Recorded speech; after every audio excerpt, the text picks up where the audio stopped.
I'm Rebecca Fryer with Kingstonist News. Here's what's making headlines today, October 12th, 2022. Kingston police have released a photo of a person of interest and hope the public might be able to help track them down. Police say the male suspect approached a group of children in a park on Macaulay Street in the Rideau Heights neighborhood on Saturday, October 8th, and made inappropriate comments and requests of the children.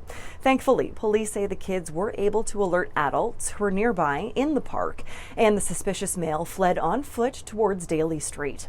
The suspect is described by police as Indigenous, 20 to 35 years of age, with a slim build, dark hair, and short facial hair, as well as discolored teeth. At the time of the incident, police say the suspect was wearing a camouflage print jacket, blue jeans, and dark shoes with light-colored soles. Anyone with information regarding the identity of this individual is asked to contact Kingston Police. Reminder that tips can also be made anonymously by simply calling the police general number and asking to remain anonymous. A Kingston man has been sentenced to 5 years in a federal prison following drug and weapons charges from back in 2019. An undercover police operation saw then 25-year-old Kevin John Harple of Kingston arrested and charged as part of Project Sparrow, a police initiative aimed at stopping the flow of cocaine into the Limestone City. Harple pleaded guilty to 9 charges, including 4 counts of drug trafficking, and as such was sentenced to 5 years behind bars. However, he'll only have to serve 4 after the judge credited him for his time served during the trial.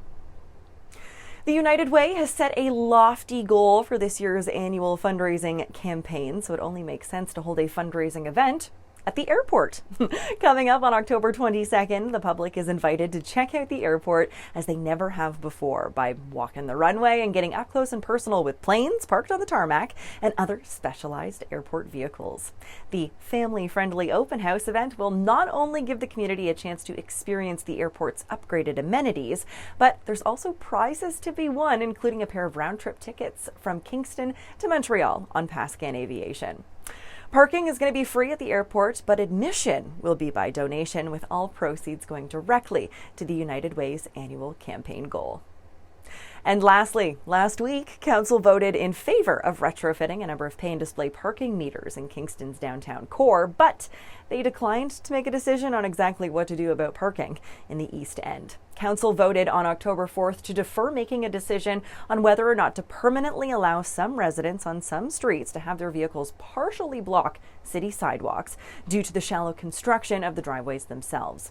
The decision was deferred by a vote of 12-1 after the city's Director of Transportation Services pointed out that the Accessibility Committee was not consulted during the preparation of the city's report on the matter. So the Accessibility Committee's next meeting is scheduled for November 3rd, with staff expected to have their report back to Council by November 10th, at which point Kingston's new 2022-2026 City Council will be elected and in place.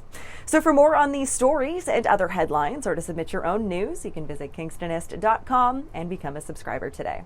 I'm Rebecca Fryer. Have a great one, Kingston.